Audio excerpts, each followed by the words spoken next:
British advanced pain clinic, నొప్పి మాయం, surgery దూరం. For appointments 9155515563.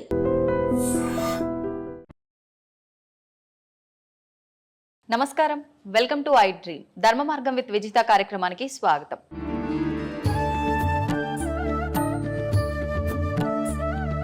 ఇప్పుడు మనం చేసుకున్న కర్మలను బట్టే మనం జన్మ తీసుకుంటాము. మంచి చెడు పనులను బట్టే మనం పైన స్వర్గం నరకం వెళ్ళటం కానీ, మళ్ళీ ఒక జన్మ తీసుకొని వచ్చి ఇక్కడ అనుభవించే విధానం కానీ కూడా ఆధారపడి ఉంటుందంటారు కదా.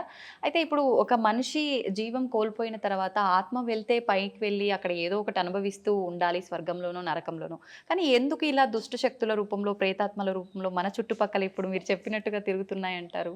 కర్మ విపాకం చెందకపోవడం, కర్మ విముక్తి కలగకపోవడం, ఓకే, వాళ్ళు చేయవలసిన కొన్ని కర్మలు తీరక, వాళ్ళ కోరికలు తీరక.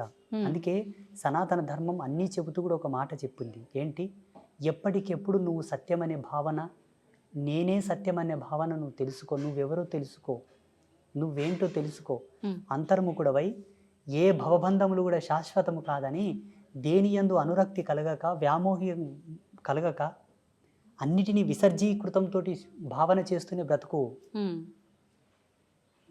అన్నీ నీవే, చివరికి నావి కావనుకునే సత్యంతో కూడా బ్రతకని చెప్పింది మన ధర్మం. అట్లా కోరికలు పెట్టుకొని వ్యామోహంతో మరణించే వాళ్ళు పోరు, ఆగుతారు. మరి వాళ్ళ పరిస్థితి ఇక వాళ్ళ యొక్క వంశజులు ఉంటారు కదా, తగిన పూజలు, హోమాలు, శాంతులు, దాన ధర్మాదులు చేసి వాళ్ళకు ఉత్తమ స్థితిని పంపించగలగాలి. ఒకవేళ పంపించకపోతే వీళ్ళ యాతన వలన వీళ్ళకు కొన్ని నెగిటివిటీస్ వస్తూ ఉంటాయి, వీళ్ళ సమస్యలు వస్తుంటాయి, వీళ్ళ పనులు కావు, వీళ్ళకి ఇబ్బందులు వస్తుంటాయి, వాళ్ళ కుటుంబ సభ్యులు అనారోగ్య సమస్యలు వస్తుంటాయి. ఎక్కువ రోజులు పితృదేవతలు గనక వేదన పడుతూ ఉంటే వీళ్ళకి పిల్లలు కలగరు. పిల్లలు పుట్టిన పుత్ర సంతానం కలగదు, పితృదేవతల యొక్క శాపం వలన. ఓకే. అయితే ఈ పితృదోషాలతో రకరకాల ఇబ్బందులు పడుతున్నారు అంటారు. అవన్నీ ఇటువంటి వారి కుటుంబాలకే ఉంటాయి. హిందూయిజాన్ని ఫాలో అయ్యే వాళ్ళే కాదు, వేరే మతాల వాళ్ళకు కూడా ఈ ఎఫెక్ట్ ఉంటది. ముస్లిమ్స్ గాని, క్రైస్తవులకు గాని, మానవ జన్మ ఎత్తిన ప్రతి ఒక్కరికి ఉంది ఇది. కంప్యూటర్కి ఒక వైరస్ వస్తే ఏం చేస్తారమ్మా? సిస్టమ్కి ఒక వైరస్ వస్తే ఏం చేస్తారు? అప్డేట్ చేస్తుంటారు, ఎప్పటికప్పుడు రిపేర్ చేస్తుంటారు. జెనెటిక్ అంటే మన జెనెటిక్ థియరీ ఏదైతే ఉందో, డిఎన్ఏ కాలానికి వంశవృక్షానికి సంబంధించిన అప్డేట్ అనమాట ఇది. ఓకే. అయితే ఇప్పుడు మనం ఏదైతే ఇప్పుడు ఈ ఆత్మలు ఇలాంటివి ఉన్నాయి అనుకున్నామో, అలాగే భగవంతుడు కూడా మన కళ్ళకు కనిపిస్తాడా ఆత్మల్లాగానే? చాలామంది ఈ మధ్యకాలంలో నాకు భగవంతుడు కనిపిస్తాడు, కావాలంటే మీకు చూపిస్తా అని చెప్పి రకరకాలుగా మాట్లాడుతున్నారు. నిజంగా అలా భగవంతుని చూడడం సాధ్యమే అంటారా? భగవంతుని 3 పద్ధతులతో చూడవచ్చు. జ్ఞాన రూపకంగా చూడవచ్చు, భావరూపకంగా చూడవచ్చు. దానికి రూపం లేదు. అలా ఫీల్ అవ్వచ్చు, కనిపిస్తున్నాడు, మనం ఫీల్ అవ్వచ్చు. That's own experience. భగవంతుని భౌతికంగా జడముగా చూడాలనుకుంటే దానికి ఒక మార్గం ఉంటుంది. ఏంటండి? ఇప్పుడు మన చుట్టూ మెనీ మోర్ ఆఫ్ బ్యాక్టీరియాస్ ఉంటాయి మన చుట్టూరుతా. దాన్ని సూక్ష్మదర్శినితోనూ చూడవచ్చును. భగవంతుని ఇట్లా సశరీరంతో చూడవచ్చు అంటే ఒకే ఒక మార్గం ఉన్నది, యోగ మార్గం. యోగాతో చూడవచ్చు. ఓకే. అంటే ఎంతకాలం అది చేయాల్సి ఉంటుంది? సాధకుడి యొక్క సత్యశీలత పైన ఆధారపడి ఉంటుంది. అంటే ఎంత నిష్టగా ఆయన యొక్క ఫోకస్, ఆయన యొక్క ఏకాగ్రత, ఆయన లక్ష్యం, ఆయన యొక్క నిగ్రహ శక్తి పైన కొందరికి తొందరగా అవుతుంది, కొందరికి ఈ జన్మల కాకపోతే మరు జన్మ తీసుకోవాల్సి వస్తుంది, కొందరికి జన్మాంతంలో కూడా భగవత్ సాక్షాత్కారం కలిగి కూడా విముక్తి పొందిన వాళ్ళు ఉంటారు. అయితే ఒక మానవుడు భూమి మీదకి వచ్చిన తర్వాత ఒక జన్మ తీసుకొని అసలు నా పుట్టుకకు అర్థం ఏంటి, నేను ఏం చేయడానికి వచ్చాను అనేది ప్రతి ఒక్కరు కూడా మర్చిపోయి, ఇందాక మీరు చెప్పినట్టుగా కోరికలు, రకరకాల అంటే వ్యామోహాలు, బంధాలు, బంధుత్వాలు, వీటిపైన కొట్టుమిట్టాడుతూ ఉంటారు. పుట్టుక మరణం శాశ్వతం, వెళ్ళాల్సిందే, మోక్షం పొందడం కోసం మనం అవన్నీ కర్మలు క్లియర్ చేసుకొని భగవంతుల్లో ఐక్యం అవడానికి ఇవన్నీ అని చెప్పి మీలాంటి వాళ్ళు చెప్తూ ఉంటారు. మరి ఈ వీటిల్లో కొట్టుమిట్టాడుతూ ఉండే ఈ ప్రాసెస్లోనే పుడుతుంటాం, పోతుంటాం, ఎప్పుడు మోక్షాన్ని పొందుతామంటారు? అసలు మోక్షం అనేది 2 ప్రాతిపదికలపైన ఆధారపడి ఉంటుంది. మోహాన్ని క్షయించుటే మోక్షం, మోహక్షయ ఇది మోక్ష అన్నారు పెద్దలు. అంటే ఈశ్వరుడి యందు కూడా మోహాన్ని వదిలిపెట్టాలి, భగవంతుని యందు కూడా మోహం వదిలాలి, అది మోక్ష స్థితి. శివుడి యందు కూడా మోక్షం వదిలిపెట్టాలి తల్లి. ఆ శివుడు ఉన్నాడు అన్న మోహాన్ని, మోక్షాన్ని వదలాలి, అదే మోక్ష స్థితి. నారాయణుడు ఉన్నాడు, నా నారాయణుడు అన్న స్థితి కూడా వదిలిపెట్టాలి, అదే మోక్షం. ఇక ముక్తి అంటారా, ఆ. అది సంసార సారథ్యంలోనే సాధ్యం తప్పిస్తే సన్యాసులకు ముక్తి లేదు. ఉమ్. ఒకవేళ సన్యాస పరంపరలో యతి ధర్మంలో ముక్తిని పొందాలనుకుంటే ఆయన చాలా కష్టపడాల్సి ఉంటుంది సాధనత్రయంతో, ఆహా. మెడిటేషన్తో చాలా కఠోరంగా తపస్సు చేయాల్సి ఉంటుంది. ఆ. మీకేమో ఈజీ వేలో వస్తుంది, మాకేమో చాలా కష్టంగా వస్తుంది. ఉమ్. మరి అంత కష్టం అని తెలిసినప్పుడు ఎందుకు మీరు ఇలాంటి సాధనలు జన్మ కర్మ బ్రహ్మచర్యం? సంభవము, ఉమ్. జన్మ కర్మ సంభవం అంటే పోయిన జన్మలో తీసుకున్నటువంటి శబదం, ఉమ్. భగవంతుడు మమ్మల్ని ఆదేశించినటువంటి ధర్మం, ఉమ్. మా జన్మ మాకు తెలిసి మేము సన్యసించవలసినదే అని మాకు అర్థమయ్యి ఆహా. రావాల్సి ఉంటుంది. ఉదాహరణకి ఈరోజు కరెంటు లేదు, అవునండి. ఒక మంచి స్టూడియోలో ఏసీలో కూర్చొని మనం వీడియో చేయాల్సింది, ఉమ్. ఉమ్. కరెంటు లేదు అయినా చేయాలి, ఎందుకంటే చేయాలి. చాలా దూరం నుంచి వచ్చాము కాబట్టి. అవును, చేస్తున్నామా లేదా? చేస్తున్నాం. అది కూడా అంతే. ఉమ్. మేము ఎన్నో జన్మల నుంచి ట్రావెల్ అయ్యి వచ్చి ఉంటాము, మళ్ళీ ఎందుకు మొదలుకోవాలని ఆయన లేనిపోని తలకాయ నొప్పి అని ఇక్కడనే జన్మ సార్థకత పొందించుకుంటున్నాము కాబట్టి సన్యాసులం అయ్యాము. Okay, okay. అయితే స్వామీజీ కారణ జన్ములు అంటుంటారు. అసలు ఎవరు ఈ కారణ జన్ములు అంటే నిజంగా ఉంటారా? లేదు అంటే సనాతన ధర్మం గురించి మా లాంటి వారికి మంచి మంచి విషయాలు తెలియజేసే మీలాంటి వారిని కారణ జన్ములు అనొచ్చా? ఎవరిని అనొచ్చు అంటారు అసలు? లేదు, మనకు జన్మత్రయములని ఉన్నాయి. కర్మజన్మ, కామజన్మ, కారణ జన్మ, ఉమ్. 3. కర్మజన్మలు అంటే ఏంటమ్మా, జీవితాంతం కష్టపడుతుంటారు కానీ వృద్ధి చెందరు. ఆ. కారణం పితాపితరులు చేసిన పాపాలు మిగిలిపోయి ఉన్నాయి, వాళ్ళు పుణ్యం చేసుకోగానే చచ్చిపోయినారు, అవి మన మీద పడ్డాయి. ఉమ్. అందుకే కష్టపడుతున్నాం కాబట్టి ఆ కర్మలు దూరం చేసుకో, నీవు సన్మార్గంలోకి వస్తావు, లాభ పొందుతావు, సుఖపడతావు. అప్పులు రావు, రోగాలు రావు, ఆ. ఇబ్బందులు రావు, బాధలు ఉండవు. కామజన్మ, ఉమ్. కామజన్మ అంటే కేవలము సంభోగ ధర్మాన్ని ఆస్వాదిస్తూ కామ కోరికలతో ఉండి ఉమ్. పిల్లలు సంసారం అనే వ్యామోహం లేకుండా అదేదో పిచ్చిగా జంతువులు కదా సంభోగం చేసినట్లు సంభోగం చేసి పిల్లల్ని కంటే పుట్టే పిల్లలు కూడా కామ పిల్లలే పుడతారు. ఆ. హిరణ్యకశప హిరణ్యాక్షుల్లాగా. ఆయన చెప్తాడు, ఉమ్. అమ్మా ఓ సతీ, ఇది సమయం కాదమ్మా, ఈ సమయంలో మనం తగదు, ఇది సంధ్యా సమయం అన్నా ఆమెకు కామం ప్రబలి ఉమ్. కావాలంటే కావాలన్నదికే కామ సంతానం పుడుతుంది. ఉమ్. వాళ్ళు ఎలా ఉంటారు? కామ సంతానం అంటే తల్లికి చెల్లికి భేదం తెలియక ఆడవాళ్ళ చేతుల్లో ప్రాణం పోయేటటువంటి పిల్లలు పుడతారు. ఓ. సమాజంలో జరుగుతుంది కదా. అవునండి, అవును. ఇప్పుడు ప్రియాంక రెడ్డి హత్య కేసులో 4 చచ్చిపోయారు కదా, ఆ జన్మలు దీని కిందికే వస్తాయి. ఉమ్. కామ జన్మలన్నీ కూడా ఆడవాళ్ళని అందరినీ కూడా ఒక బొమ్మలాగానే చూసే కాన్సెప్ట్తో పుడతారు. చిన్న చిన్న పిల్లల పైన కూడా ఈ మధ్య వీళ్ళంతా కాలంలో ఈ చాలా- కేటగిరీ కిందికే వస్తారు. ఉమ్. ఇక కారణ జన్మ అంటారా, కారణ జన్మ కేటగిరీలో నరేంద్ర మోదీజీ ఓ. First person. అండ్ సెకండ్, నేను ఈ మధ్యలో అనుకుంటున్న నా అనుభవం ప్రకారం ఎవరి వ్యక్తిగతం వాళ్ళ ఇష్టం, నా వ్యక్తిగతం ఉమ్. నేను అనుకుంటున్నంత వరకు పవన్ కళ్యాణ్. ఓకే. మీకు వేరే విధంగా అర్థమై ఉండొచ్చు, 3 పెండ్లాలు ఇట్లా అట్లా, ఓ సినిమా స్టారు రంగేసుకొని ఆటాడినోడు అట్లా ఇట్లా మీరు అనుకోవచ్చు. ఉమ్. ఒక్క మెతుకు సార్లు తల్లి అన్నం అయ్యిందా లేదని చూడ్డానికి అన్నమంతా పిస్కా కర్లా. ఉమ్. ఆయన కొన్ని మాటలు విన్నాను నేను పవన్ కళ్యాణ్వి, చాలా అద్భుతమైనటువంటి విజనరీ ఉన్న వ్యక్తి, సనాతన ధర్మం గురించి, హిందూయిజం గురించి. అటువంటి వ్యక్తి అవసరం ఇప్పుడు ప్రస్తుత కాలంలో. అటువంటి ఆలోచన దృక్పథం కలిగిన వాడు కారణజన్ముడే. ఉమ్. సామాజికంగా కారణజన్ములు మోదీజీ, పవన్ కళ్యాణ్. ఓకే. ఆధ్యాత్మికంగా చెప్పవలసి వస్తే బ్రహ్మశ్రీ సామవేదం షణ్ముఖ శర్మ గారు, చాగంటి కోటేశ్వరరావు గారు, ఉమ్. గరికపాటి నరసింహారావు గారు, వదిపర్తి పద్మాకర్ గారు, అవును. వీళ్ళు ఆధ్యాత్మికమైనటువంటి కారణజన్ములు. ఉమ్.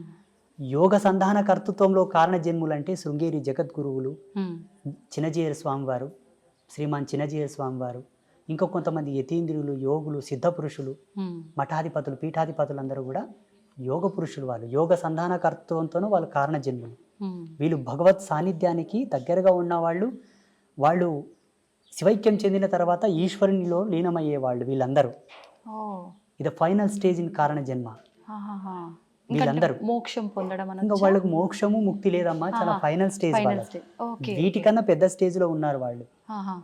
ఇట్లా 3 జన్మలు ఉన్నాయి మనకు. ఆ. మీ గర్భవాసమునందు మీ కడుపులో కూడా ఇంతటి గొప్పవాళ్ళు ఉమ్. కారణ జన్ములు, పుణ్యజన్ములు పుట్టాలనుకుంటే తప్పకుండా సనాతన ధర్మాన్ని ఫాలోఅప్ చేయండి. ఉమ్. సనాతన ధర్మంలో కూడా మెనీ మోర్ ఆఫ్ కన్ఫ్యూజన్స్ ఉన్నాయి, అవునండి, రకరకాల సాంప్రదాయాలు. అవును. ఏవి పాటించకండి, సదాచార సంపన్నులై విరాజిల్లండి. ఉమ్. ఈ సదాచారం మనకి ఎక్కడ దొరుకుతుందమ్మా అంటే దేవీ భాగవతంలో దొరుకుతుంది. ఉమ్. దేవి భాగవతం భగవతి విరచితం. సాక్షాత్తు త్రిమూర్తులకే చెప్పినది అమ్మవారు. మీరు త్రిమూర్తులు సుప్రీం గాడ్స్ అని మీరు కొలుస్తున్నారు. అవునండి. త్రిమూర్తులకే జగదంబ గీతోపదేశం చేసినది. ఆ జగదంబ చేసినటువంటి గీతోపదేశమే శ్రీకృష్ణ పరమాత్మ వారు ఆ యొక్క గీతను అర్జునుడికి ఉపదేశించాడు. అది భగవతి గీత. భగవతి గీత, భగవతి చెప్పిన గీత భగవద్గీత. ఓకే,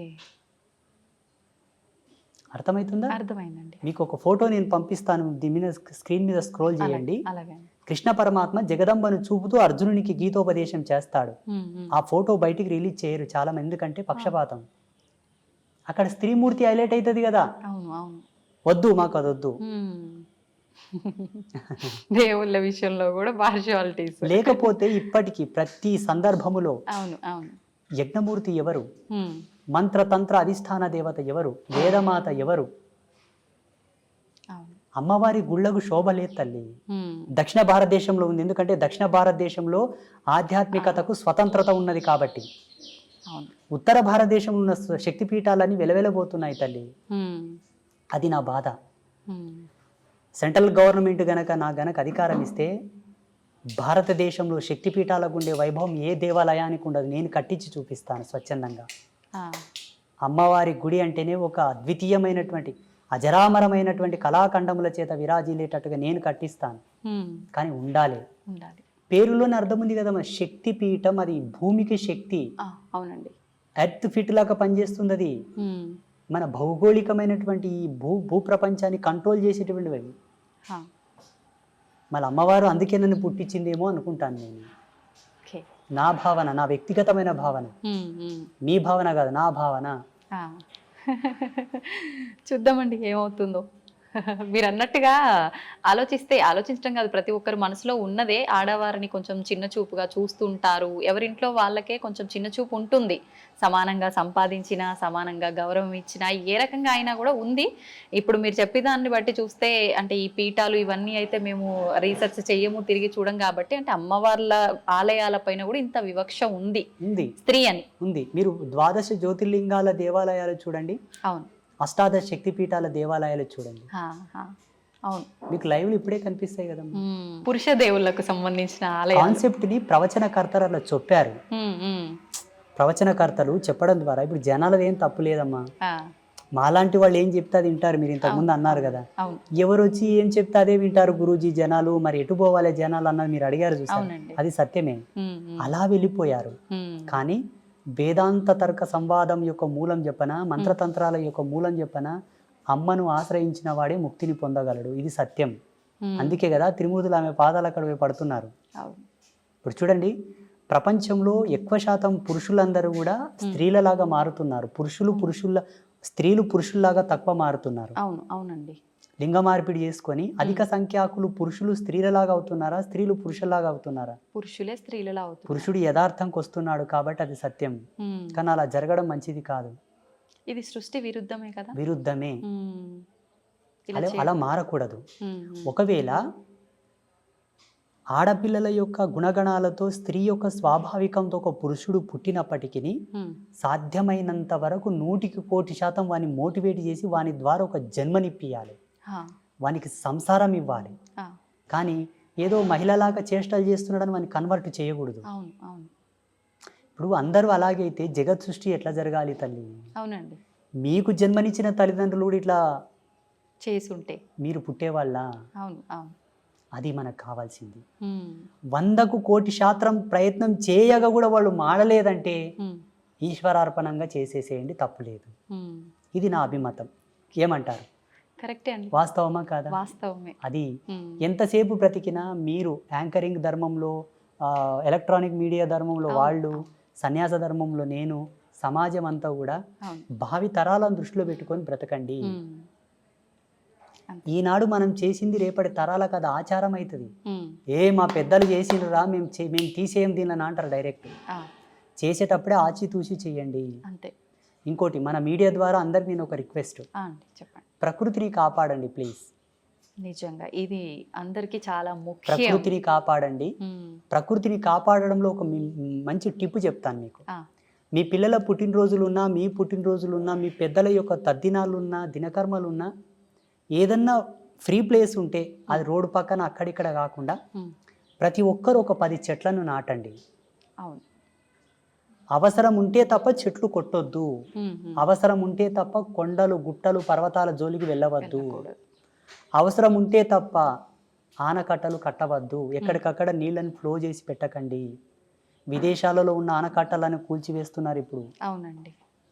చెరువులను పూడ్చకండి, నదులని ఇబ్బంది పెట్టకండి, కలుషితం చేయకండి.